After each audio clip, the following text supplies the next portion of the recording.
What's up, everybody? Welcome to episode 297 of Opinions May Vary. I am your host, JR. My co-host with me, Alex. Hello. Hey, man. Hi. It's been a long time. It's been too long. It feels like it. It has been because, yeah. We did an early one last time. I was looking at the schedule, Yeah. what we did, seeing what episode we're on and stuff, and I was like, wait, the last one was really Stranger Things? Because that feels like it was a long time ago when it was last week. Before we get into it, really Yep. brief tangent. Yep. Did you see they're doing, they have like a Stranger Things review episodes now? Yeah, the Like Beyond Stranger Stranger It's Things? like Talking Dead, but for Stranger Things. And it's not Chris Hardwick. Yeah. I tried watching it. I got like 2 minutes into the... I'm not a fan. I just don't care. No. I like, even when Talking Dead first came out, I was like, I don't care about this. And then eventually, like, because we started watching Walking Dead with friends, and it would just stay on while we were all hanging out. And I was like, okay, I don't mind this. This is not bad. Yeah. But I have my own opinions of Stranger. You heard them last week. I don't need to hear other people. It's a lot of people yelling over each other. Yeah. And that was only in the first 2 minutes. So anyway, but that's not what we're talking about. Yeah, I went to a thing last week, and now I'm here to tell you guys about it, because it's kind of weird, too, because we don't have anyone here with us, and you weren't there. Right. This is like the first time, because you've gone to shows without me and came on and talked about them, but I've never done the opposite. So I went to... And what's weird, it's an event that is brand new and never happened before, but it's also been happening for a long time.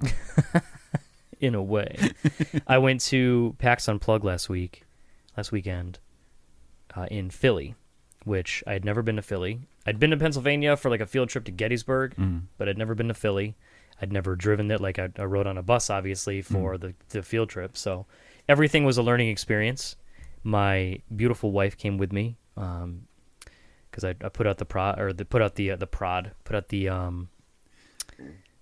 feelers, you know, like, hey, who might be interested in this? Didn't get any response, and my wife was like, I'll go with you, and I was like, cool, because I really wanted to go. Right when they announced it, I was like, cool. It's not. What's the word I'm looking for? I just can't think of anything today. I wasn't sure where you're going with It's this. no secret that I'm like a big fan of PAX. Huge fan of PAX. Yeah. It's my show. And when they announced the Unplugged thing, especially in the past couple of years, because we've been getting so much into tabletop, at least on my end. I don't know. I think you've had a lot more tabletop experience than me. Before we started playing D&D and shit, I was super pumped, but I also had no idea what to expect or what was going to happen or how I was going to approach it.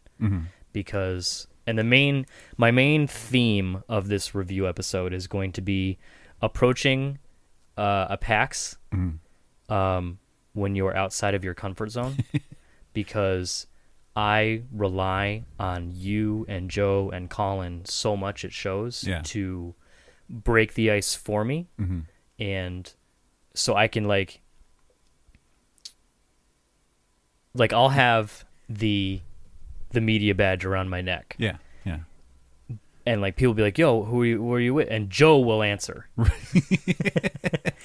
and I will breathe a sigh of relief.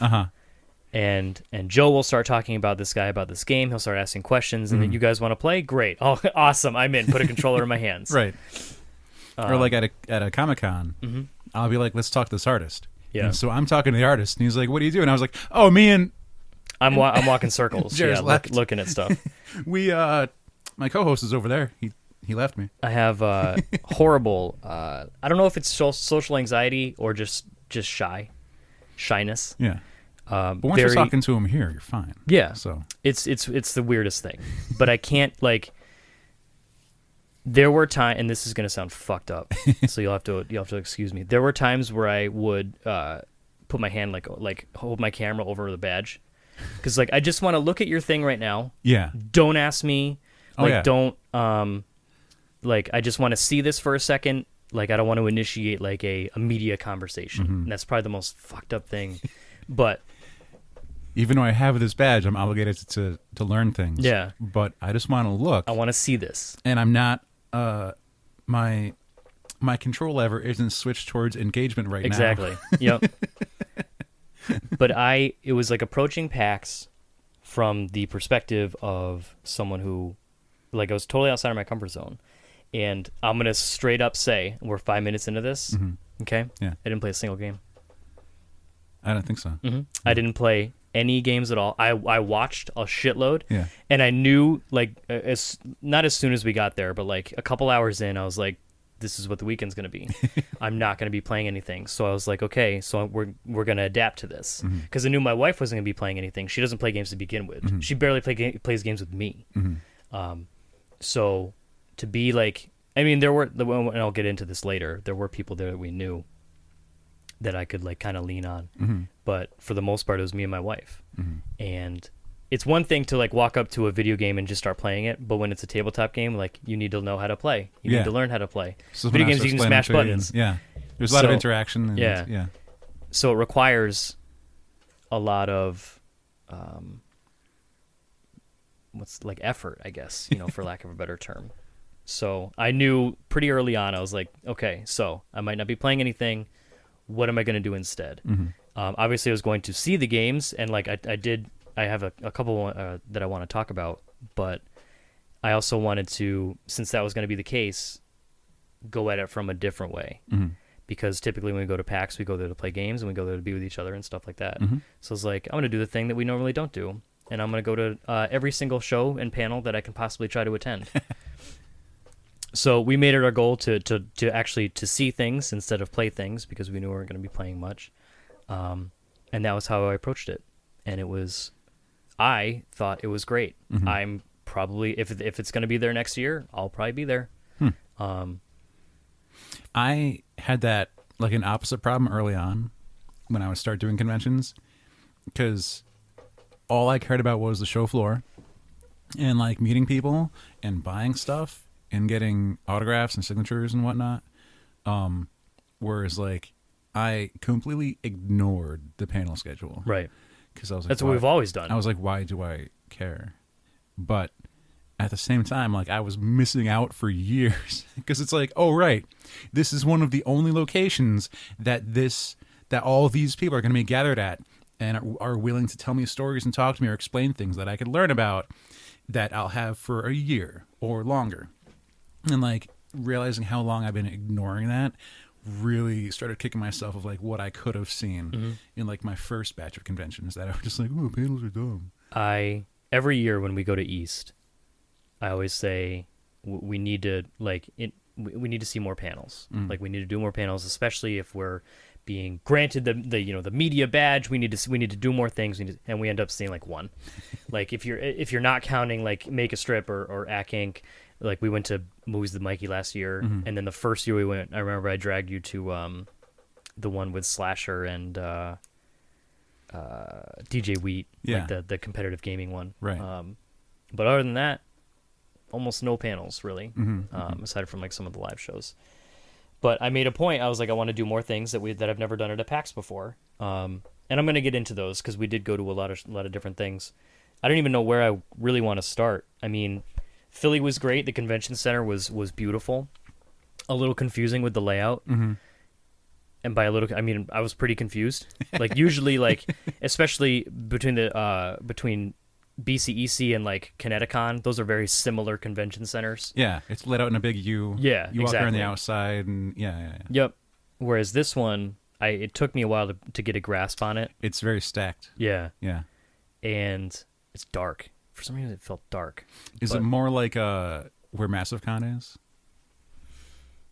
Because you don't enter, like, through the front, you enter, like, through the side. Yeah, it was weird. And, like, initially, because they did have signs. They had signs, this way to PAX Unplugged. And you follow the signs, and you go up. And early on, I was a little nervous because there was a badge, like, snafu. And they tweeted about it, because apparently people weren't getting their badges. I had ordered my wife's badges separately, because we weren't sure what we were doing. I knew we were going to go on Saturday, but I didn't know what we were going to do for Friday. And ultimately, we were like, hey, let's go down early Friday so we can enjoy the show then too. So I bought her a Friday badge, like, 2 days before the mailing deadline. And we got the Saturday badge, no problem. The Friday badge never showed up. To this day, it has not shown up. Just haven't gotten it. And they sent out an email saying, or I emailed them rather, like, saying, hey, I never got my badge. What do I do? And they said, we showed that your badge was shipped, but this is what you can do if you never get it. And they actually tweeted about it later too. So went to will call, got the badge. It literally took 5 minutes, Mm-hmm. if that, because I was dreading it. I was like, the line's gonna be fucking crazy. Yeah. It's because we got to Philly. The show started opened at 10, and we got to Philly like at like 10. So when we were walking in, the line was still filing into the queue line was filing into the main expo hall. So we saw that, and then we got in line for will call, so we could pick up my wife's Friday badge, and then I went to the media badge to pick up my own. Literally 5 minutes. It was in and out. It was I can't say enough. Like, those guys were great. Scanned it, boom, badge, we're done. And then we could have joined the mass that was the queue hall line, but ultimately, like, we tried to find where there was an end, and went in, and immediately, like, and I have quotes from my wife. Her name is Rissa, by the way, so I don't know what I need to say, but she was giving me. I was like, hey, send me things you want to say. Yeah. 2 seconds into the show, we're walking into the expo hall, like through the doors. She immediately brushes shoulders with Mike from Penny Arcade, the guy who draws it. Gabe, if you want to go by the nicknames, because like he was walking out and he like did the quick like cut around the door. Yeah. And I was like, that was Mike, and she's like, And I was like, no, you just brush shoulders with Mike, the guy who draws it. And she's like, what? Draws a convention? I don't understand. Yeah, she her note was brushing shoulders with Mike. My bad for looking in the other direction at the time. But then she made sure to point him out to me every time she saw him. Like, and she's like, "That's him right there, right?" And I was like, "You got it." She was a trooper, and I'll get into that. But walking to the floor, I was like, "Okay, we're at a PAX." It's if you've seen the and I when I say I don't know what I should have expected, I don't know. I didn't know what was going to happen. Like, I should have known. Okay. You know the tabletop area at PAX? Yeah. It's that, but really big. It's that. They have the vendor area was like on the right where you could buy the games and demo some of the games, and Table Titans was there with Scott Kurtz. He had his big booth set up, and he was selling his adventure journal, which I think Dave bought. Okay. Which was it's like essentially like this, like a moleskin. Okay. But it's red and it has like D&D character sheets like pre-printed, so you can fill it That's so you can neat. fill in your info, and there's a bunch of like pages for notes. I'm like, and stuff. surprise, you're Well, no, like you fill it in, like it's like it'd be blank. Yeah, exactly. Okay. But it has like the grids and the outlines for like your decks and your it's neat. It was a Kickstarter. You don't have to like just carry around like a random piece of paper. All Exactly. You have everything like in a notebook. Yeah. And I think Dave got one. I debated getting one, but I just picked up a new notebook myself. But on the right hand side there was a giant vendor area. Left hand side, just tables as far as the eye could see. Just a sea of tables. Unbelievable amount of tables. And I was like, they're never gonna fill that. That's insane. That's way too many tables. Oh, like with butts? Yeah, Oh, exactly. Yeah, exactly. First thing we did, for some reason it just called to me. I went right to the merch booth because I saw the board games crew neck, and I was like, I need that. I just want to get it out of the way. So there was already a line around the merch booth. Snagged the sweatshirt, got my patch because I always have to have the patch. Everything in PAX Unplugged, their color theme was purple. Nice. And it was awesome.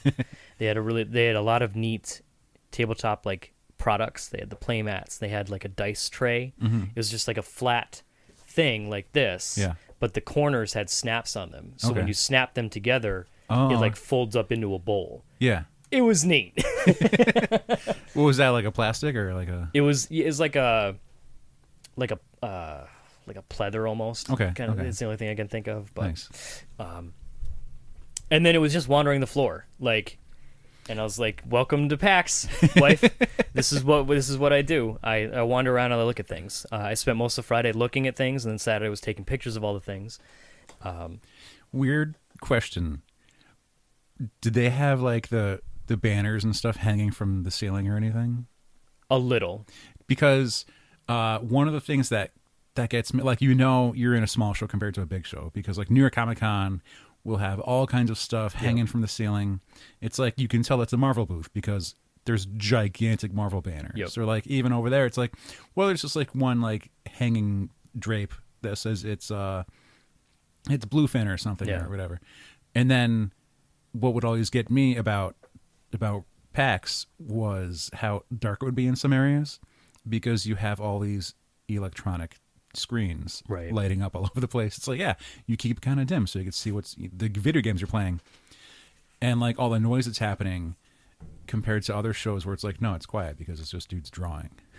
or like Yeah. sometimes there's a booth where, someone might be playing music, but my thing was like, well, what board game is going to have like a banner displaying Right. that they're, well, I could see like if it's the gigantic Magic tournament or something, There was some, like, for some of the vendors and stuff, they had like their hanging display like from the rafters. There weren't a lot. Okay. Not a whole lot. That's why it was kind of a departure from our usual con. One of the main things was the cosplay. Yeah. Almost none. Like, Vicky was cosplaying. Yeah. She was there as one of the Legends of the Hidden Temple, and then on Saturday or Sunday, there were Cards Against Humanity cards. Oh, that was that. Yeah. That was them? They picked their favorite. Yeah. Yeah. Because I saw a group, and I didn't know it was our friends. Yep. Yeah, that was Vicky and her gang. No They were all shit. dressed up as like their favorite Cards Oh, Against that's Humanity fun. cards, right? That's really fun. But other than that, Kudos. like cosplay, Yeah. maybe 1 out of 100 people. Wow. Maybe. There was almost none. Which was strange. Like at first I didn't really notice Yeah. because I don't typically look out for cosplayers. Yeah. But then as I started to take down mental notes about the show, I was like, there is no cosplay here. Were they relatable though? It's not like, why is Cyclops here? It's, Yeah, I didn't it's see like, no, really... it's definitely one of the elves from Magic or something. Exactly. Yeah, like that's an illithid or whatever they're called. I don't even know. But Yeah, I it gotcha. was almost non-existent, which was when I sat down and like actually realized it. It was strange, especially because PAX is such at least at East, it's a pretty heavy cosplay show. But I'm not sure where I want to start. I mean, the main thing I would do, I'll start with things that we saw in that. Because I wasn't going to be playing a lot of games, I decided I wanted to see as many shows and panels as possible. So right off the bat, I went to the Q&A. I took my wife to that because it was happening right around the time we got in, maybe like an hour later. And we'd never been to the Q&A before. We'd been to Make Is this like the intro? Yeah. Okay. It's Mike and Jerry. They come out and they answer questions. Nice. It's kind of like Make a Strip, but without the comic. Yeah. And it's short. It's only an hour long. Which, whereas Make a Strip and Ack Inc. they can run long. So we go to the Q&A and they come out and they literally just answer questions. Pretty full house. It was like 3/4 full for the main stage, which like another departure. East and all the other PAX shows, they have like their main stage area. This I don't even know if the expo hall had a Like a room for like that a kind of yeah thing? like Yeah. a like a like giant a theater. yeah that's yeah. yep. So they had it like sectioned off. It was part of the show floor, like giant drapes, like that's the main stage over there. Big seating area, lights, magic, all that stuff. So we watched Mike and Jerry answer some questions. They were funny. They were on. Welcome to PAX. It was really neat. We also went to anything of note that you could recall? not really. I mean, it was literally just quite like a lot of questions about like being in Philly and stuff like that. I want to go back and rewatch the stream. the stream. Yeah. But we also went to one thing I really wanted to try right off the bat was one thing we'd never been to. I've watched some of it on the streams before, mostly the final round, but had never been to the Omegathon ever. It's 'Cause you had to like walk me through it at Yep. PAX East before. they get when you buy your passes, you can say, "Hey, I want to be considered to be an Omega Knot," and then they make phone calls and they determine, they whittle it down to 12 people who are going to be Omega Knots, and they compete throughout the weekend in games leading up to the final, and people get eliminated each time, and then there's 2 remaining, and then they compete to see who's the winner of the Omegathon. The winner gets a choice to go to, as they put it, any PAX Australia that they choose, because Everyone just chooses Australia. right, because it's any PAX of your choice, and Yeah. everyone just chooses Australia. And then the runner-up gets like free entry to be an Omega Knot the next year. Right. Like you're automatically an Omega Knot. And I remember, I think it was at West, there's this one guy, I think it was Rug Pisser, who like 3 years in a row he was the runner-up. Yeah. It's like just kept. But so we went to the Omegathon. We went to the first round of it. So it was all 12 still there. And I got to say, the Omegathon is now something that I will probably try to go to every year. Yeah. Because it was so fun. It was so fun, and I like, what was I missing? Because that's always all been a this thing of time. like we could see the leaderboard Yep. in the past. And it's like, oh, well, that's a thing. It's like, well, what are they playing? I don't know what that game is. And Exactly. Yeah, Because I saw Megathon was round 1. It was a game, and it was all tabletop games. Yeah. So this one was called Junk Art, right. which they did it in two sets because there was 12 people, so they did like 6 of them and then 6 others in the second round. There was still the first round, but 2 like sets if you're going by like tennis or whatever. And the game has like different rule sets. It's like the game that Joe bought last year, the metagame. Yeah. Where it's like we have all these cards, but you can do different games with the cards. Okay. So it's like a bunch of like wood blocks and shapes. Like, some of them are like just balls. So others are squares. Others are like trapezoids. Just others are like an arch. Something like that. Just a bunch of like childish wood blocks. Okay. And the first version of the game they played was you got 3 cards, each with a block, like a shape on it, and you had to pick the one that you wanted and hand the other 2 to the people sitting next to you. Okay. While people were doing that to you. Because you want to, in theory, because there are tough pieces. Like there are like barbells, like a long piece with 2 circles at the end. Yeah. And the purpose of the game. So you want to give yourself something you could build with easily. Exactly. And then try and take over your opponent. Exactly. Okay. Because then after it was all decided, you flip over your card that you got, and you have to like build it. Okay. Because you have each person has a base, a small base, Right. and you have to build on that base.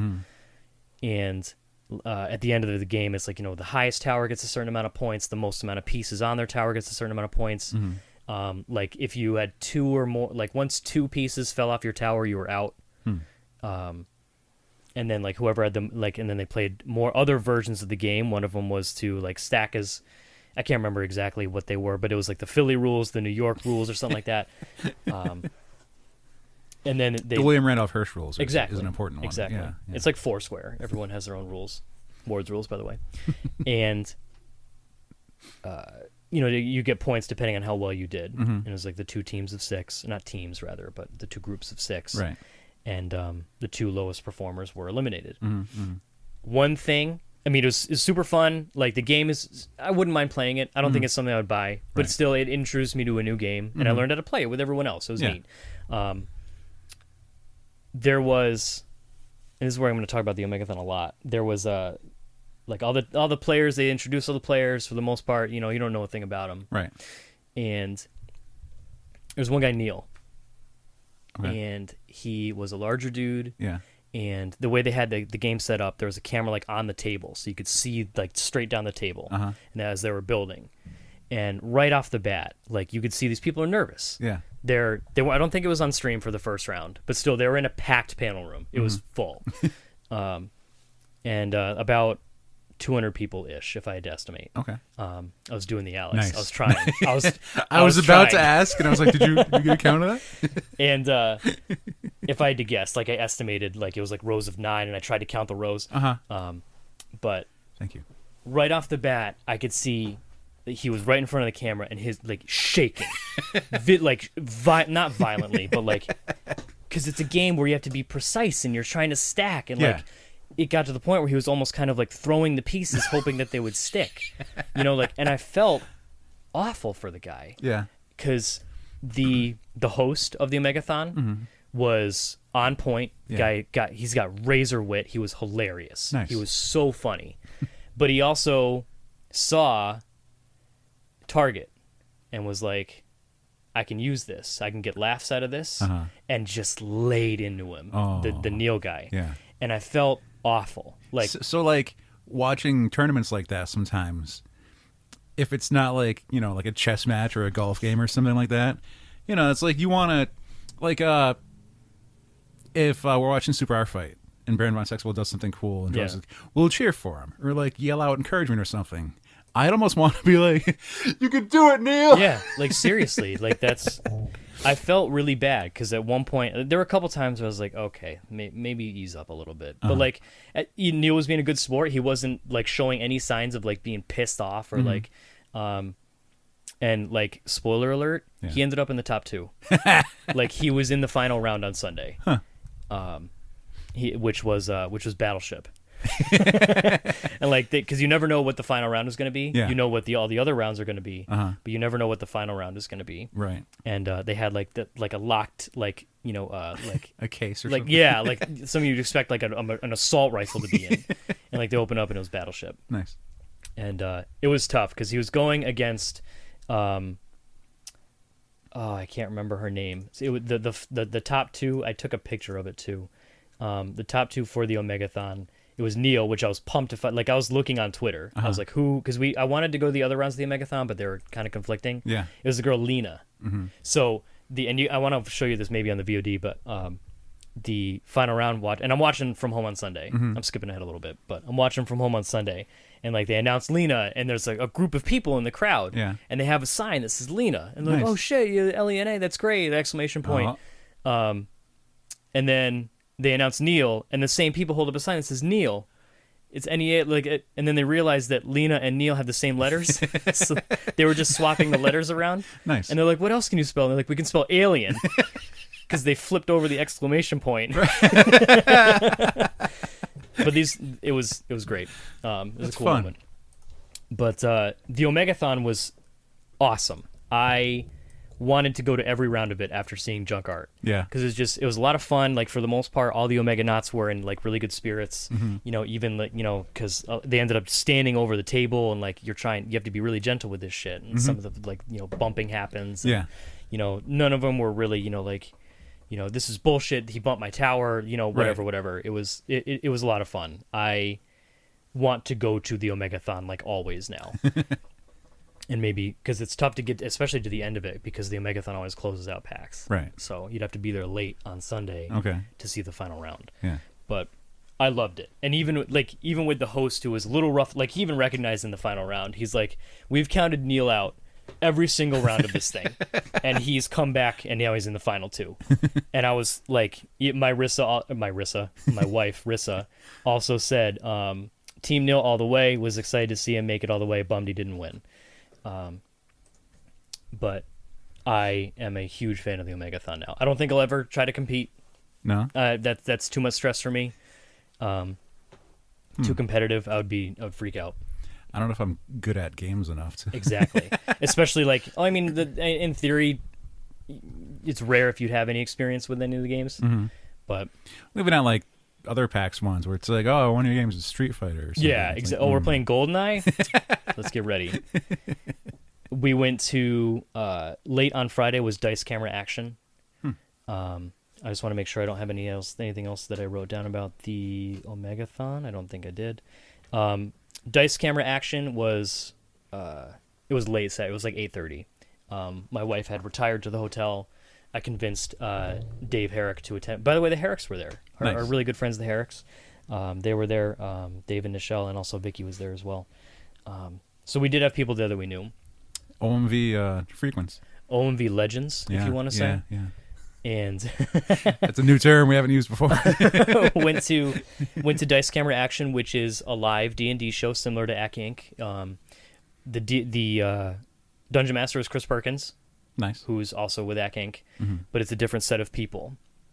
It's Anna Prosner Robinson, who I knew who she was in the past. She used to work with Evil Geniuses, I believe, and she's married to Jeff Robinson. I think his name is Jeff. I'm flexing my esports knowledge here. Who is a former StarCraft 2 pro player who went by In Control. There's also Holly Conrad, who was at AC Inc. I can't remember which one. West? I can't remember. She's dressed up in the witch outfit. And another guy who I'm not familiar with, I cannot recall his name. I'll try and look that up. And then they had a fourth who's usually on the show, but due to flight issues, he couldn't make it. Okay. So they had to sub in, and it was like, who's the mystery sub? Yeah. And I was really interested. I was like, is it one of the PA guys? It was Patrick Rothfuss, who I've never seen at a live D&D show, or a live AC Inc. show or anything like that. He used to be a big part of AC Inc. But like when we saw it at East last year, it was Chris and Morgan Webb. Yeah. Chris Straub and Morgan Webb sitting in. What's Rothberger's? Rothfuss? Roth. He plays Viari Okay. in AC Inc. Oh. But in this game, okay. he was... Someone else. he's a mystery character. Who is he? And apparently he's a big player in the D&D world. the character that he was playing, but Okay. I don't know who they were, Okay. unfortunately. But my first note that I wrote down for PAX notes was that Rothfuss is a D&D god. Watching him play, and especially I was lurking his Twitter during the show. Yeah. Apparently he was running off of 40 minutes of sleep. And this was at 8:30 at night. Uh-huh. He is so entertaining to watch at Yeah. D&D. Like, he just immediately fell into this character. And he even said, like, at the show, like, he's like, I'm still kind of learning my character. I'm literally, like, filling in things about him right now. And, like, he was so entertaining. He's always, like, there's not a whole lot of meta with him. Okay. At least from what I could see, it's like, it's always, I am, I turn to you and say, because a lot of people, especially like at the acting shows or like at the live shows, it's, my character turns and says, they say, but Yeah. it's always, he rarely even says like, and then I turn and say, he's just addressing you in character. And he's always on, he's hilarious. Like he gained a new fan, in me. Like I'd seen him in the tape shows and stuff like that, but he was so funny. He blew me away, especially after running off of 40 minutes of sleep, which may have contributed to his hilarity. But that was a lot of fun. It was cool to see like another one of those shows. It has a pretty big following, like on Twitch and stuff like that. Okay. But I'd never really tuned in. I'm just an Ack Inc. like fanboy, so. So it's just like another streaming show essentially. Exactly. Okay. Yeah.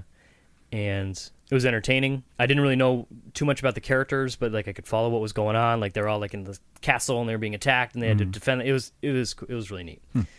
And something that, like I'm going to probably watch this later, and they had a pretty full house, like 3/4 full for the main stage. It was late at night, like quote unquote late, because we had woken up at, By having a main stage in like the show floor, then like the show floor has to stay open right. that long. Right. They, Because sometimes like the show floor will close and like the theater room is still open Yeah. for the for the panel or whatever's. because the expo hall there. closes at 6 or 7, I think. Okay. 6, I think. But the tabletop area is still open like all night.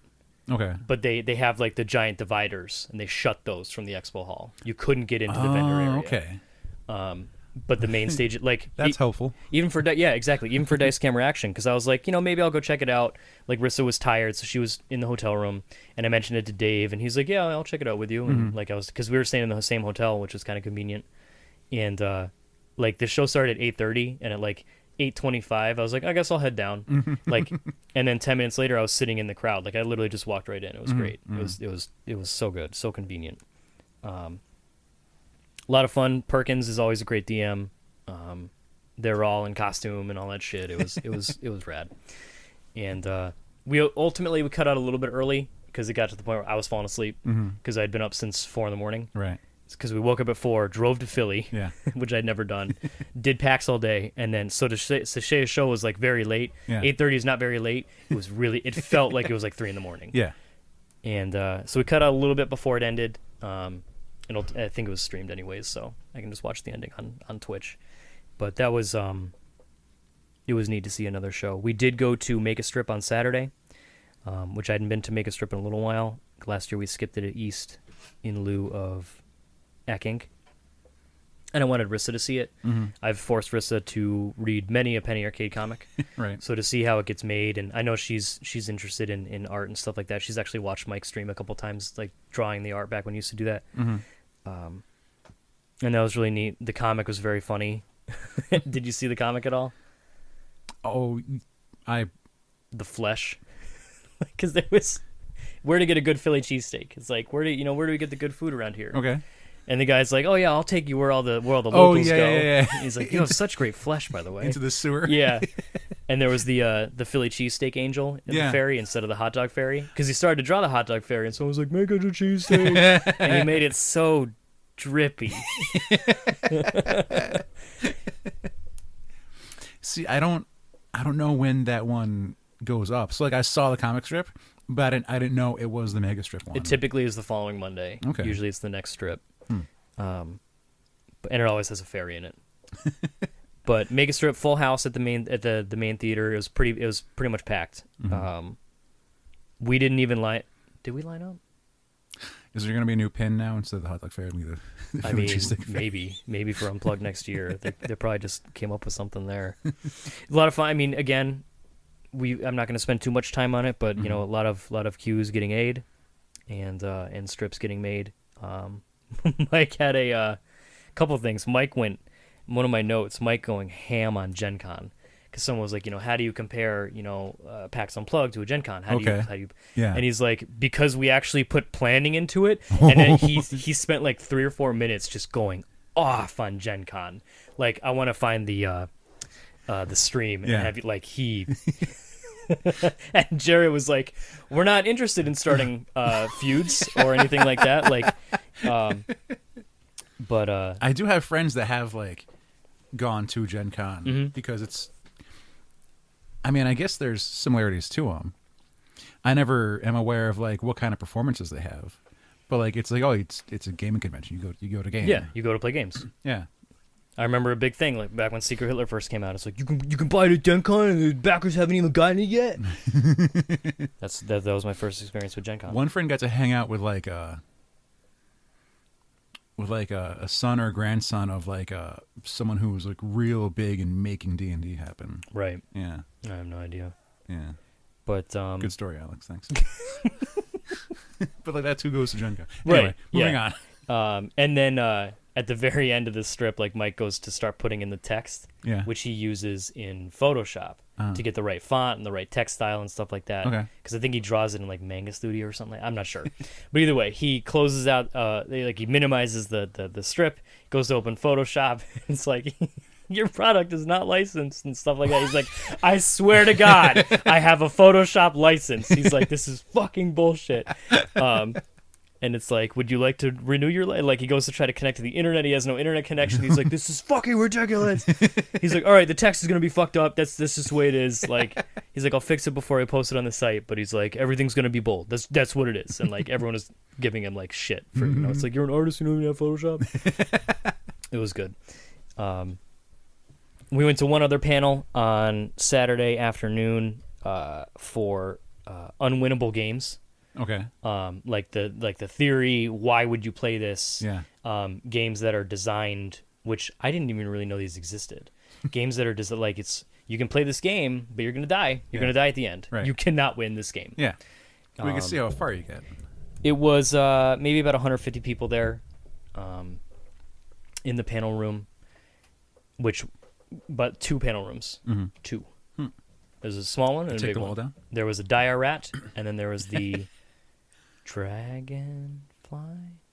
They were both these. Okay. But aside from, there was also like the workshop room where you could like work on miniatures and learning how to do stuff. Yeah. But as far as like panel rooms, aside from the main stage, there's 2 panel rooms. Which worked. The panel schedule wasn't packed. Yeah. It left a lot of time for finding stuff. But we went to the unwinnable games one. Didn't really quite grip us. We left about 45 minutes or like a half hour in to the hour panel. But it was interesting to see, like, I didn't even realize, like, people were, when the panelists were introducing themselves, they're like, hey, I make this game, and a bunch of people were like, oh, game's awesome. Like, what are you talking about? Did anyone boo? No one booed, because, like, apparently people like playing games like that.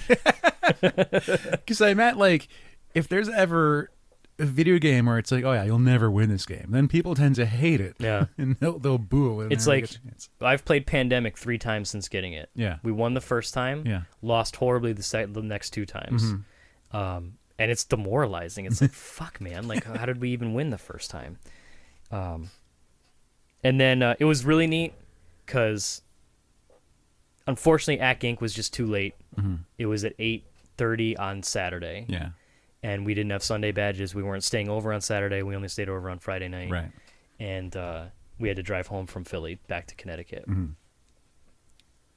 So ultimately, I had to miss ACK Inc., which sucked because I really wanted to see it. But it was cool because we left around 3 o'clock on Saturday, which there's a reason for that. Because hotel parking is fun in a city. And It's when you park, the clock starts, and the parking garage. Luckily, our hotel had a parking garage attached to it, Okay. which is very convenient. Yeah. Which is why the hotels didn't start the hotel floors didn't start until floor 7, because the parking garage was the first 5. Okay. So it's when you go to check out, it's if you put your parking on your hotel tab, Yeah. you can stay until 3. Okay. Otherwise, you have to get out within 24 hours. The clock restarts, and they start charging you even more. You pay for the full 24 hours, and then you pay some more. And we rolled in at like 9 o'clock or 9:55 or 9:45 on Friday, and we checked out around that time. So Okay. unless we moved our car, Yeah. it was going to restart. But we decided to put it on the hotel tab, so we had until 3 o'clock. So we had until 3 o'clock, and then again, it's going to restart. So we could either pay out our ass for parking a little bit or a lot. So ultimately, we ended up leaving it around 3. Hey, man, like, that wouldn't be a problem if you just flew down. It wouldn't, yeah. But I also don't like flying and saved a lot of money on flights. And the drive was a lot easier than I expected. A lot, aside from New York, getting through, once you're through there, it's smooth sailing. It was great. How long did it take from here? Getting there, we left at 5. We got there right when the show opened. Okay, so 5 hours. Yeah, just about. And on the way home, it was probably about 5.5, if I had to guess, because we hit a little traffic around the George Washington Bridge. But it was really neat. What I was getting at was we left it around 3. Yeah. I was able to, we left, drove home, stopped and got food, blah, blah, blah, whatever. Got home, opened my computer, animated intro for Rack Inc. was starting. And I got home, it's like, hey, 5 hours ago, I was there. That's where I was. I was right there. And I got to watch Rack Inc., which was really neat. And then on Sunday morning, I tuned in for C-Team. It was really neat to see the live show, all in costume, like all the characters. It was really cool. Would have loved to have seen it live, but I'm glad that I was able to make do. So overall, we went to a lot of the different shows because, again, I knew I wasn't going to be playing a lot of the games. As far as the venue itself, went over the main stage. Don't have a whole lot to say about it. It was a little congested. A lot of people apparently had issues with lines on Friday. Like, people were bitching about it, and they actually addressed it on Twitter, like, hey, we understand people were upset. Just the getting in, or? I don't know. I think the queue hall had some snafus, but we arrived there later. We actually did wait in the queue hall on Saturday morning, which it was a queue hall. They lined you up in rows, and then they let you in rows. Right. I didn't have any problems with it. Yeah. One of my notes that I wrote down was They could have made you line up all the way around the outside of the entire convention. multiple times. One of my notes was cons have lines. People can't grasp that, apparently. Like, it's unbelievable, like, people complaining about lines. It's like, it's one thing if you're waiting for hours and hours and hours, and, no line con. Yeah. There's good lines and there's bad lines. Yeah. Usually, from my experience, PAX has good lines. Right, exactly. Yeah. Like, I've never had an issue with a line at PAX. Right. Personally. They did have a press lounge, which I found. I've never found the press lounge at East. I did find it at Unplugged. Nice. You know the press lounge at Kineticon? Yeah. It's that.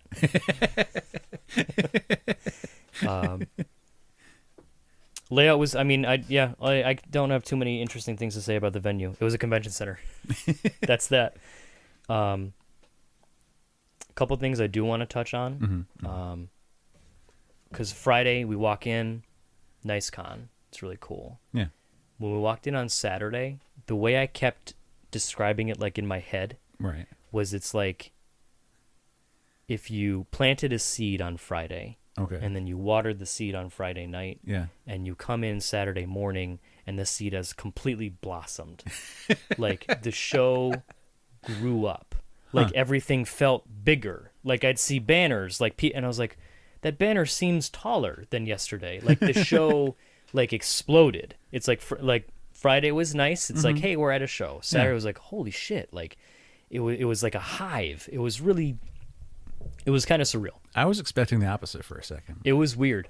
I thought it's like when you do your hair one day and then, like, you don't do anything with it for 2 days and it's kind of a mess. Sunday at a con. But it got nicer. It was crazy. Like, it kind of, like, it blew up. It leveled up almost, like, and it was awesome. Like, everyone was, like, it was just happy and a nice environment. I didn't really see, like, personally at the show, I didn't see anyone, like, really complaining aside from lines. like bitching and moaning or like this is bullshit. I don't want to wait in this. Like, you know, I can't fucking find anything. Blah blah blah. Yeah, my autograph's sold out. Exactly. Found it on the internet later. People were complaining on Reddit, and like I just read through this shit, and I'm just like, good lord. Apparently, people just wanted to go to the show to just play D&D the entire time. Like it's, I don't know, but that's not for me. But like yeah, like the show like grew up. It was really neat. Despite, you know, sharing it like with the Philadelphia Marathon. And, did check out some games. While I didn't play any, I still wanted to keep note or make note of games that seemed really interesting. There's one called Weave, which we actually heard about at the Make a Strip. Yeah. Because Mike and Joe were like, "Yeah, you checked out Weave, blah blah." And it's in the program too. It's like tarot, like the cards are like tarot cards. Okay. Yeah. But you also use like your phone. It's like a tarot deck building game. Huh. And you have to like scan the cards into your phone and you create your like profile and stuff. Okay. I didn't get to see too much of it. Like we hung out at this table for like 25 minutes. Like Rissa and I were just watching to see about like a game get played because like they were starting like, hey, welcome to Weave.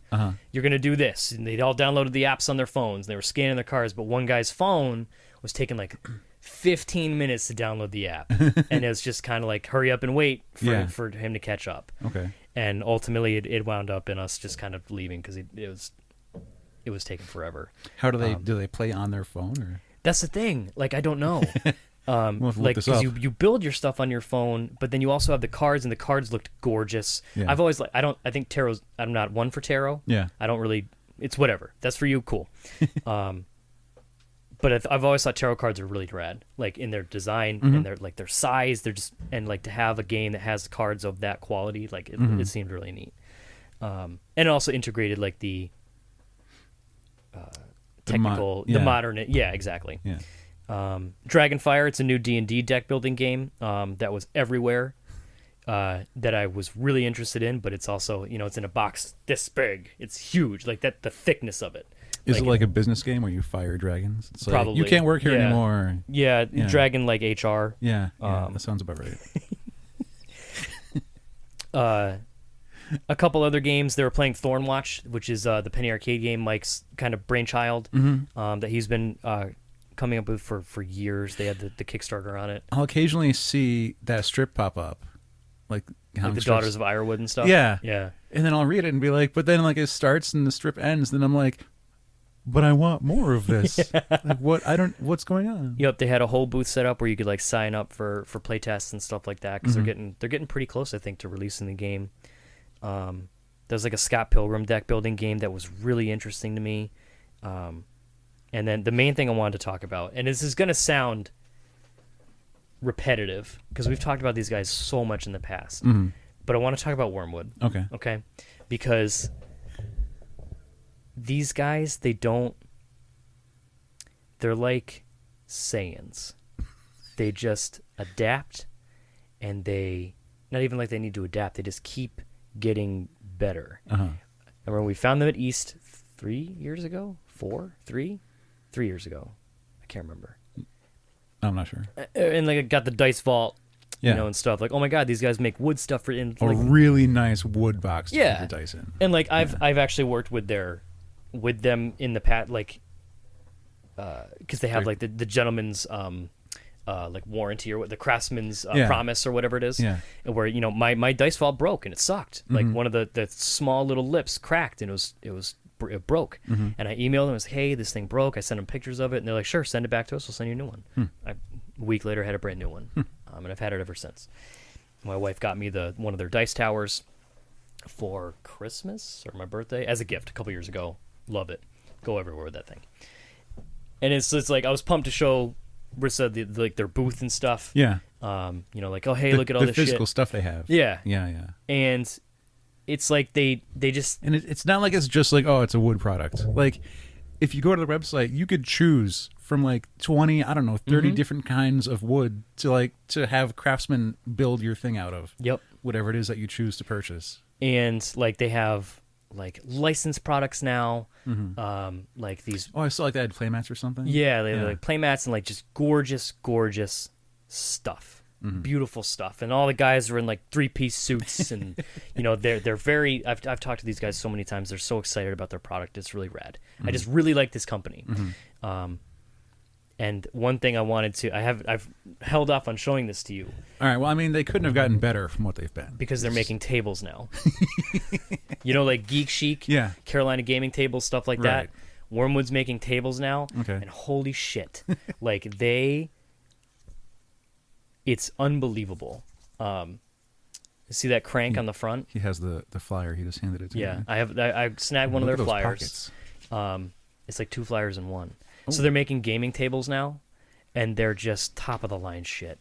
Like they have like this crank on the side of the you can like it's a metal. It's on the cover there. You see that? Yeah, I see. And you can put it on either side of the table. And what you can do if you wanted the feature, is you can crank the table so you can either have the innards of it rise up or lower. So you can have it like in like an indent, like so you can have like your whole scene there. Oh, so like the terrain. It's almost like a craps table.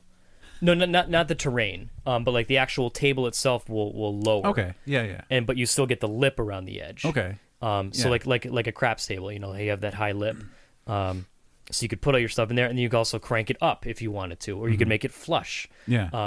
I follow. They also make I can't think of anything today. It's like they make these boards that you can put over the top of it to turn it into just a nice dining room table. Yeah. It's just. And it had all the the cup holders and everything was these guys are wizards with magnets. It's all magnetic and shit, and it's just beautiful, just gorgeous stuff. I saw these guys do the demo like 4 different times to throughout the week. Fulfill a prophecy. Yeah, it's the prophecy gaming table. It's absolutely gorgeous. It's pricey, and it's all depends on what wood you want. And you could break it down into monthly payments too. Exactly, because they're gentlemen. But clear acrylic overlay, battle mat overlay. Yep.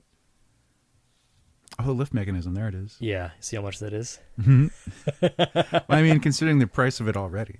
Yep. To jump from its red oak up to its purple heart, for whatever the purple heart wood is, that's pretty rare. There are some that don't even have prices. They just say contact us. Yep. No, it's seasonal wood. Let us know. Let us know if you're interested, and maybe. Don't buy the wood on a Monday, because that's what they haven't fished over the weekend. Exactly. Yeah. Exactly. That's what I've learned. But like, there's cup holders and like accessory add-ons. Like you see those on most gaming tables. You know, like the stuff like that. But like just the quality, and I took some pictures of it too, that I can show, and I'm gonna have the photo album up as well soon, so everyone can see all the pictures that I took. Do you think they were aiming for this? I don't know, man. Because we're going to start small and then work our way up to tables. Yeah. But because the table, like you see more and more of them. Geek Chic was not at Unplugged. I don't think they were. There were a couple vendors there that like, hey, we have the gaming tables, and like you can tell some of the quality. Like they're a little bit cheaper, but it's still a really neat table. I wouldn't mind having one like in the future. But like maybe a little more affordable. Yeah. Exactly. Yeah. Wormwood is definitely one of the more. Along with Geek Chic, one of the higher top of the line type stuff. Just gorgeous shit, and just like a broken record. I think we talk about those guys every PAX, but they just keep getting better. We met them at New York Comic Con one year too, and they're still super nice there. Yep, they're always rad guys, and like they'll if you walk up like, hey, you want to learn about this? Yes, I do, always. When you were mentioning the panels and the shows and let's see, how do I want to point this out? You were still saying like a bunch of women's names. How was like the male to female ratio? Not only for like attendees, but like it always seems like Penn Arcade doesn't shy away from like having women in the industry. It's like if they could do the job, then we'll put them in. If they could be entertaining, then they're on C team, and all that kind of thing. Especially with like having Elissa there. Mm-hmm. After we had her on an episode, and after meeting Jeff and all that. At the Make a Strip. Yeah. One of the questions that was asked, because they do a lot of Q&A during Make a Strip, one of the questions that was asked was, how do you like include diversity and women at Penny Arcade? blah, blah, blah. Like, what's your strategy for inclusiveness and blah, blah. And Jerry's response was simply, I promote that by hiring great fucking women. Like, and it's as simple as that. He even went on to say, like, 2016 was a very bad year. And if they didn't have the women on their staff that they do have, he doesn't think that Penny Arcade would currently exist. Whoa. Like, he was very candid about it, like, straight up. And when you think about it, like, there are a lot of even with, like, Alyssa, there's also this woman, Kristen, who I've been, following, like, on Twitter and all that stuff, throughout the years. Like, we actually saw her, like, she's right in the thick of it. Like, at one point she's, like, holding up the caution tape, like, directing people, like, it's not like these people are too big, like, oh, I'm an event coordinator, right? I'm gonna go hang out in my lair and like, I'm in my skybox booth, exactly. Yeah, counting my money, like, they're right there, which is what I really admire about the company. But as far as, like, even just in terms of, like, attendees and, like, people in, like, every the panel that we went to for, like, the unwinnable games, there was a woman on the panel as well. It wasn't just a lineup of dudes. Obviously the guests were more, I'm trying to think of, because I wasn't really paying attention to that. But the women, like, the representation was definitely there. Usually when you can tell when you find women there on their own by themselves or with other friends, and not just like, oh, it's girlfriends. Yeah. Like, the boyfriend's here and the girlfriend kind of got brought along. Like, when you definitely know, like, she chose to be here regardless of who she's dating or married to or whatever. Right. Yeah. I mean, my wife at no point, I did want to point out that she's a trooper, because she's never been to a con before. Especially one, like, after driving 5 hours to Philly, and all that shit. She never once complained. She never even gave any indication that she was unhappy or, like, bored or I'm done. Like, when I went to see Dice Camera Action, it was, I'm gonna hang on the hotel. Cool, awesome, have fun. It was late. It was late after a very long day. Like, there was one, during one of the panels that we were in, there was someone next to her, a larger guy who didn't quite understand the space that he was taking up, and was literally sitting on her chair. Like, so, it was a frustrating moment for her, but, like, she still, like, she wasn't, like, jabbing me and saying, like, we need to get out of here. Like, she was a fucking trooper. And, like, if anything, showed more interest in some shit than I did. Like, there were times where, like, we were walking by and she'd stop to look at a game and like, I'd almost lose her, because I didn't realize that she stopped.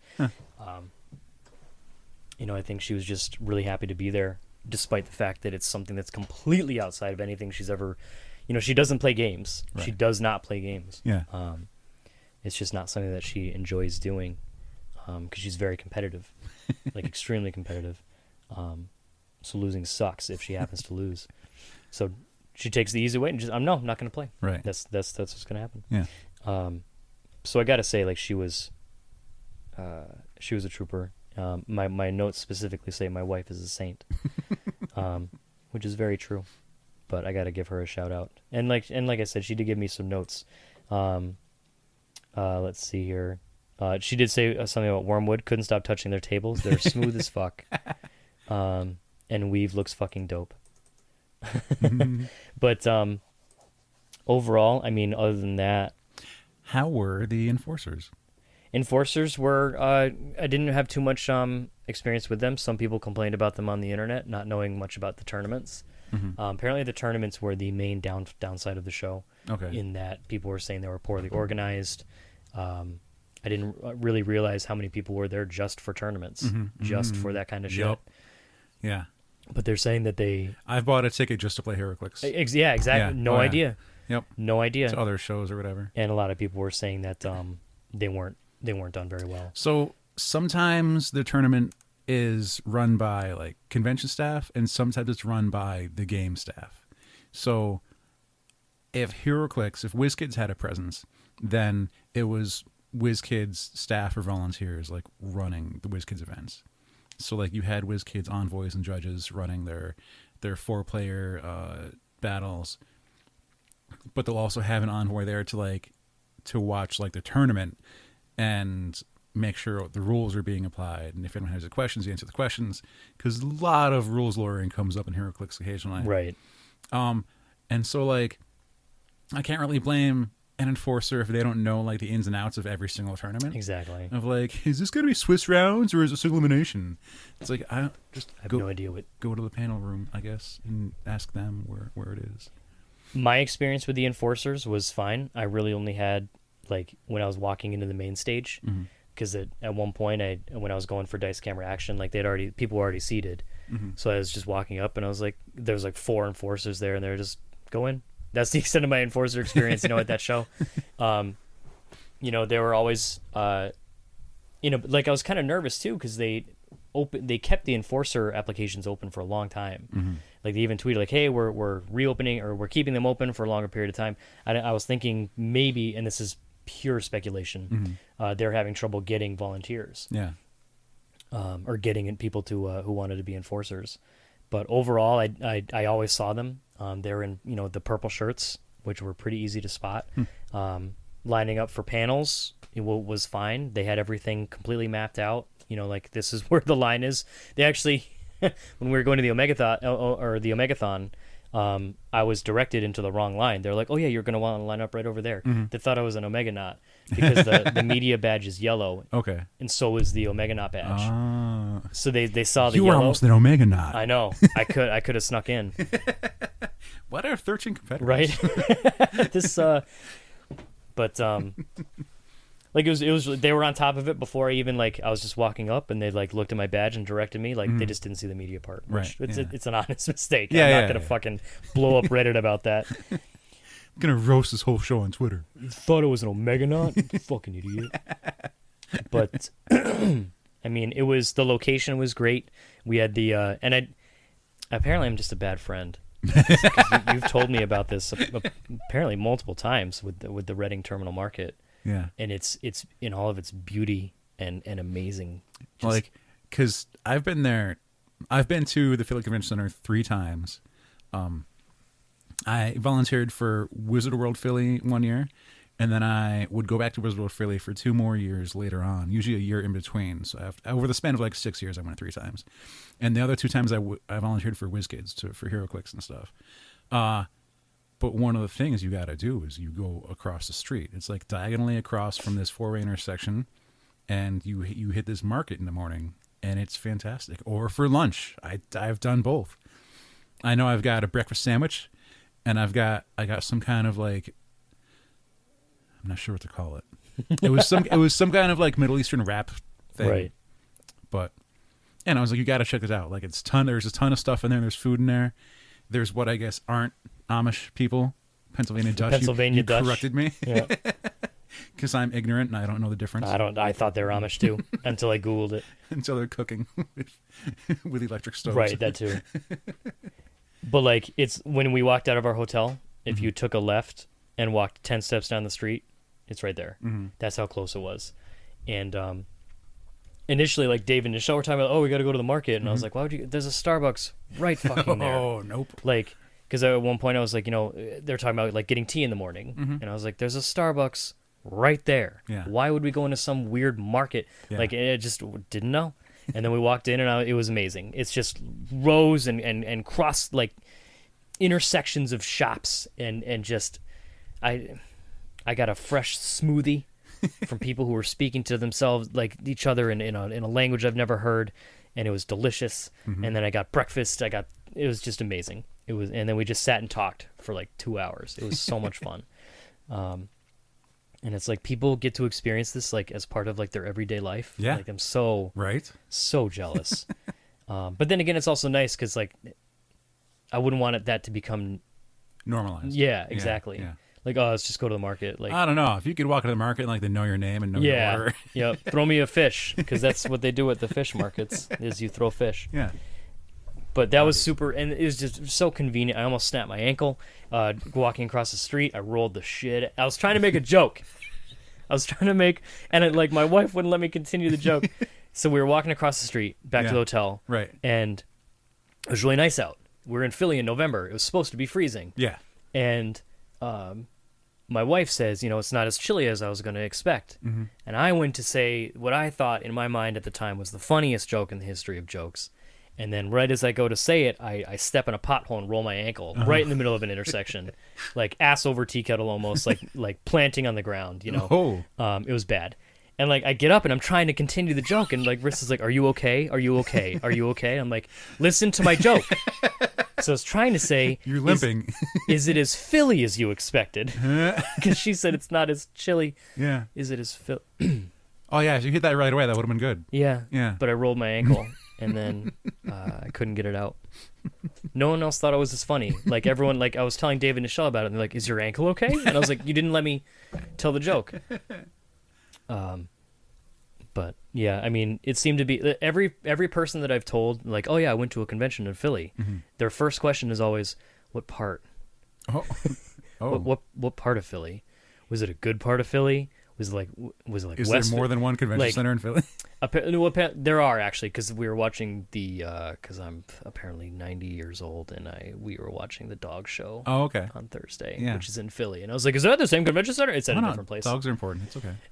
Well, like, see, and I was telling this to I was talking with we're hanging out with our buddy Ken the other night. He came over to try and fix my computer for me, and I was talking about it. Like when I was a kid, after you watch the Macy's parade, which is already boring as shit to begin with, but when Santa shows up, it's happy, and I love Christmas. And right after that, the dog show starts. I'm like, who the fuck here? This is so stupid. Show me like cartoons or something. Really? Yeah, Same channel or different channel? it was always right after. What happens? It's a Wonderful Life. I've never seen It's Wonderful. No, the parade goes, and then It's a Wonderful Life. It's been a dog show recently. I don't know what to tell you. That's incorrect. But like this year, like Riss and I, we set up our Christmas stuff on Thanksgiving because we're savages, and like we're trying to set up the tree, and I'm like, oh my god, the toys are starting, like the toy group. Yeah.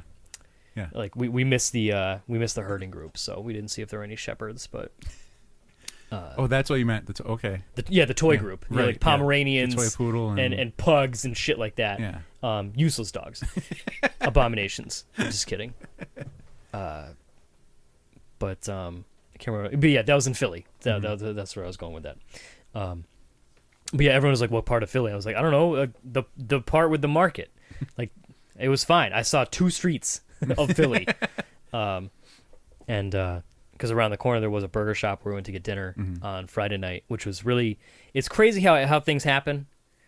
In that, if our decisions had impact, like even changed this the slightest bit, Right.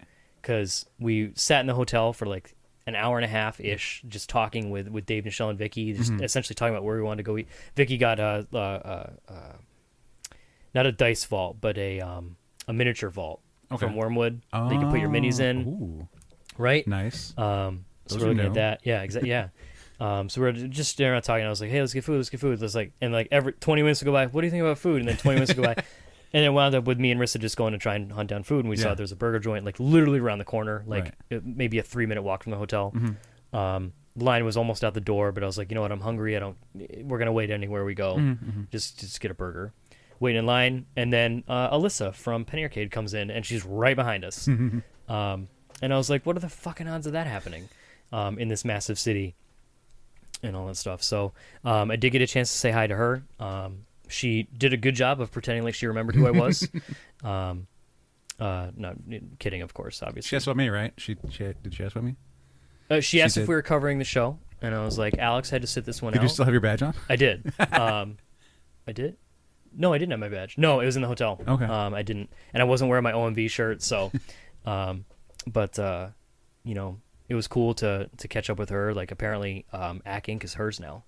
Because Jeff was not at Unplugged. Right. He was not there. Like, I actually like went to his Twitter. I was like, where is Jeff here? But she's like, yeah, Ack Inc. is mine now. And I was like, fucking congratulations. That's and from what I can see, she killed it. Like the shit we're in, from what I could tell, without a hitch. Yeah, she was posting some pictures on the Instagram. Yep. Which is neat to watch the behind the scenes and like the camera layouts and everything. That's all. Right. That's entertaining like to me. The booth, the truck, like. But it was rad to be able to catch up with her, especially after like when we last spoke with her. It was like, yeah, we just she ran like the first one at East, and now it's hers. It's Oh, yeah, her like the baby. C team's brand new. Yeah, exactly. Yeah. Yep. Yep. Overall, I was trying, like, I have grade here in my notes, Mm-hmm. and I have nothing next to it because I was struggling. I think I'm pretty much out of things to. I could talk about it all day, but as far as sort of interesting things to say about it, enforcers, badges, the stream production quality I thought was great. From the stuff that I did have to watch on stream, which again is just super convenient. Like, it sucked that I couldn't go on Sunday or even to Ack on Saturday night, Mm-hmm. but obviously my main regret is not being able to conquer my social anxieties. I wish I could have played games. It is definitely a lot different because typically you can just walk up and pick up a controller and start playing something. Right. Whereas, I feel like the thing with that is that you could just bail anytime.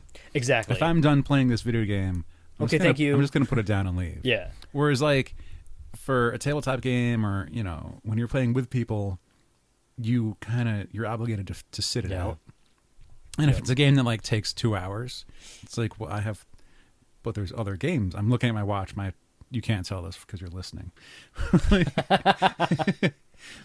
But, being at a show like this, it's like, am I ready to dedicate my next 40 minutes to doing this? And you kind of have to walk in prepared to do that. Mm-hmm. There were definitely setups where you could just walk up and be like, what is this game? Mm-hmm. Unfortunately, none of them really kind of piqued my interest. Give me the 5-minute breakdown. If you catch me, you let me for a half hour. Exactly. But oh fuck, what was I gonna say? Like, there, and the thing was, like, the spread was there too. Mm-hmm. There were games for kids, like you could walk up, like one called Go Nuts for Donuts or something like that. It was like a matching game almost. Sounds delicious to Yeah, me. exactly. There's one Shiba Inu house. You know what a Shiba Inu is? Yeah. It's a type of dog. Yeah. And it's like again, like another type of, like, matching game. It's like you get this picture and you have to create it, like, but, like, they had a really cool setup. They had a dog house with a Shiba Inu on it. It catches your eye. But, like, they had the spread there. There were, like, the super complicated, this game takes 60 minutes to play minimum when you know the rules like an encyclopedia. Yeah. The first time you play it, it's going to take you 7 hours. They had those type of games. It cost $700. But they also had, like, the, and I was even sent with a mission, too, from Joe. Yeah. Joe's like, hey, there's going to be a developer there, and there's a game that I'm interested in. Can you pick me up a copy? Mm-hmm. And actually, it was a funny experience because, like, I walked up and usually it's like, hey, what's this game? I would like, I'll take one. That's Right. cool. Yeah. I walked up, grabbed it, and I said, this, please. And, like, he looked at my badge and it's like, no, I would like to buy this.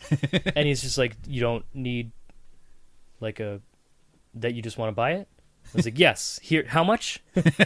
Like, I could tell it was out of the norm because we He didn't have to make the pitch. we did the recon. Because I was like, okay, so we need to find this booth. They're selling this game. Right.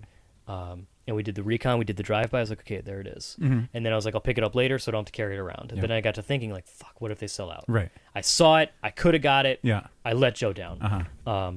So Well, it's like when I walk on the Big E and I see something delicious. If I don't buy it and eat it now, I'll never find it again. Exactly. Yeah.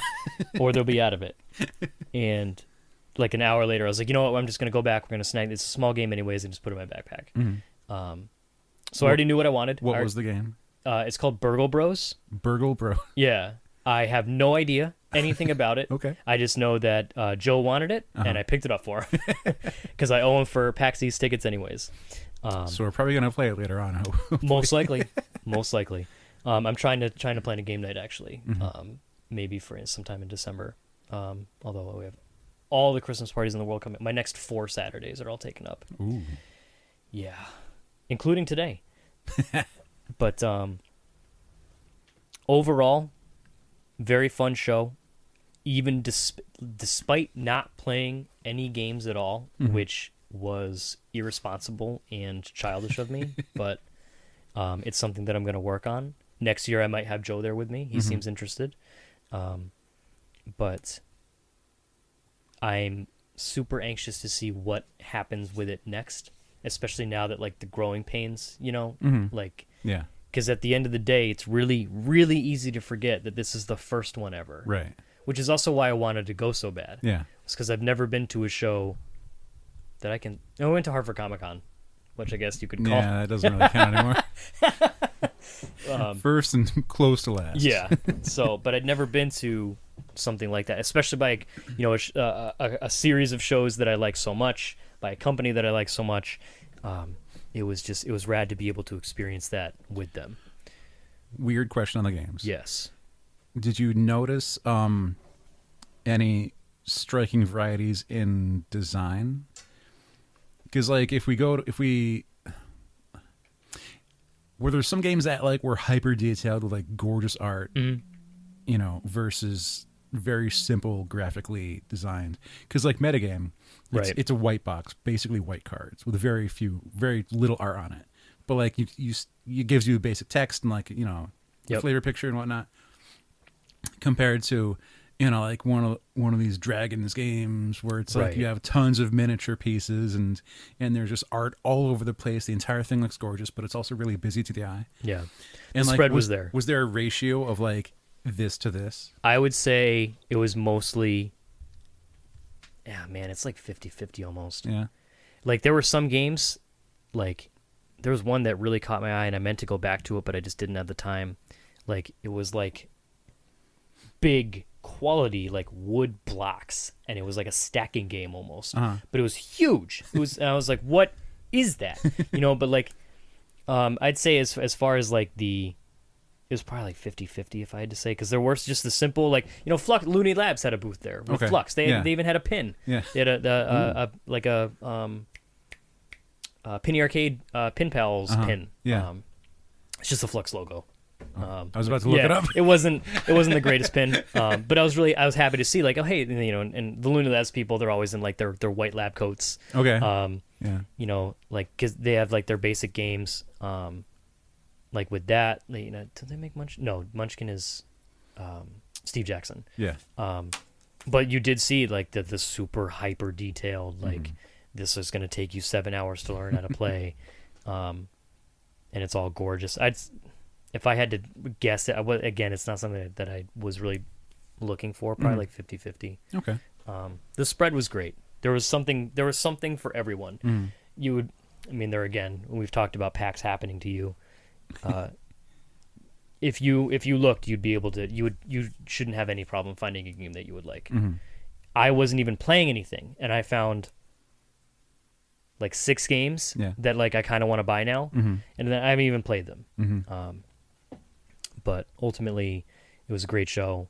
I do understand, people's concerns, and it sucks because I don't play tournaments. I've never played in a tournament in my like ever really, especially for like a tabletop game or anything like that. Right. Apparently, that was the main criticism of the show, was the tournaments were poorly run, which at a tabletop show I could see being a big detriment. But hopefully they work out those growing pains and they work through whatever hiccups. I don't even know. I'm running out of things to say. This has been the most JR heavy episode ever. It was a lot of fun, and they did mention at the last note I wrote when I was watching C Team. Yeah. Jerry said, "We'll see you next season on the C Team on the on the Penny Arcade stream." They were on HyperX last season. I'm like, are they leaving HyperX? Let's speculate. But there was one really funny part during C Team where one of the characters got bit by a werebear. Okay. And like they roll and everything happens, like he bites you, blah blah blah, and like Jerry asks like, "What's your whatever?" And he's like, "It's this." And he's like, "You know what happens when you get bit by this creature, right?" And they're like, "What are you talking about?" And he's like, "Save that for season 2." So essentially, he may be like a were dragonborn bear. But a lot of fun. I recommend if you're into tabletop, like I said, you'd have trouble not finding something that you'd be into, coming from someone who didn't even play anything. But again, that was my approach to the show. It's like, can you still enjoy a convention like this without even having played a single fucking game? Because you're too much of a wuss to actually talk to human beings. And you can. The answer is yes. Because I made up for it by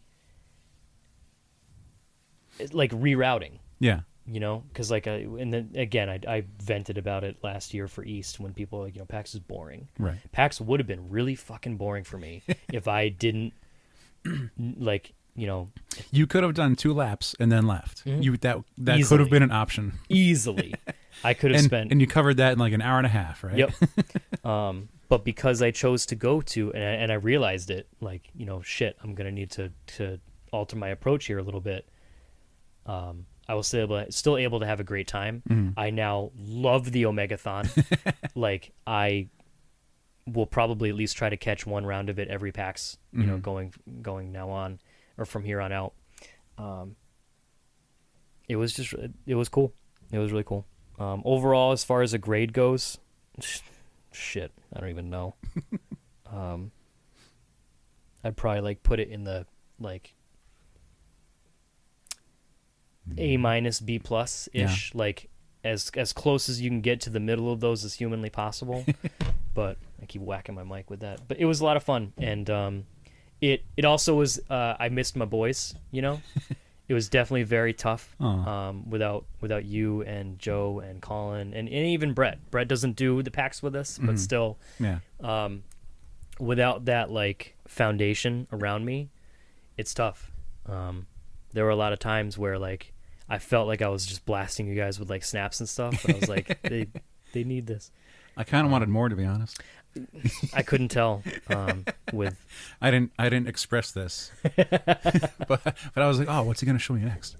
This looks fun. But it was a good show.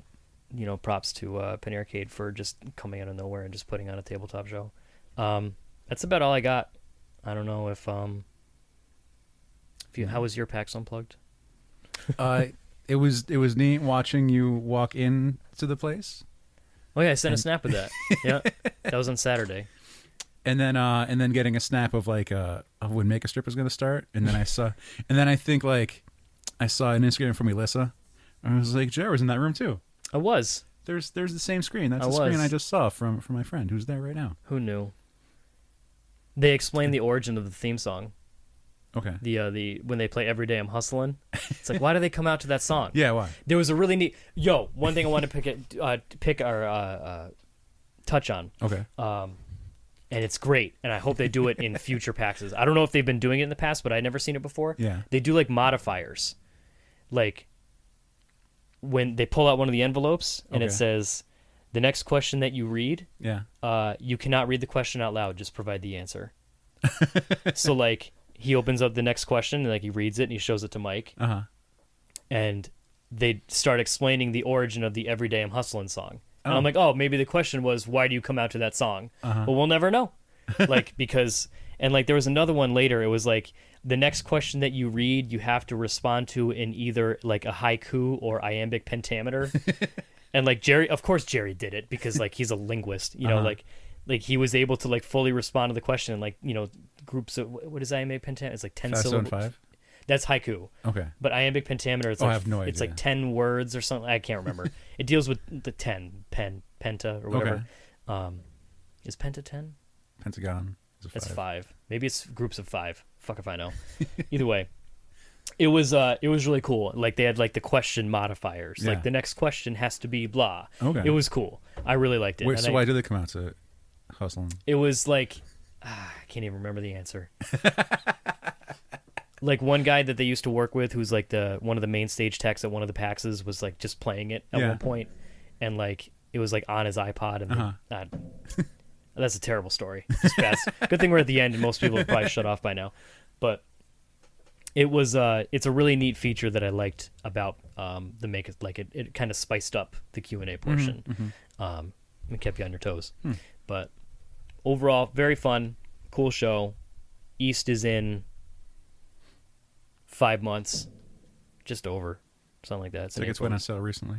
Yeah, and you can still get them. Saturday is sold out, but you can still get Thursday, Friday, and Sunday because it's a 4-day show now.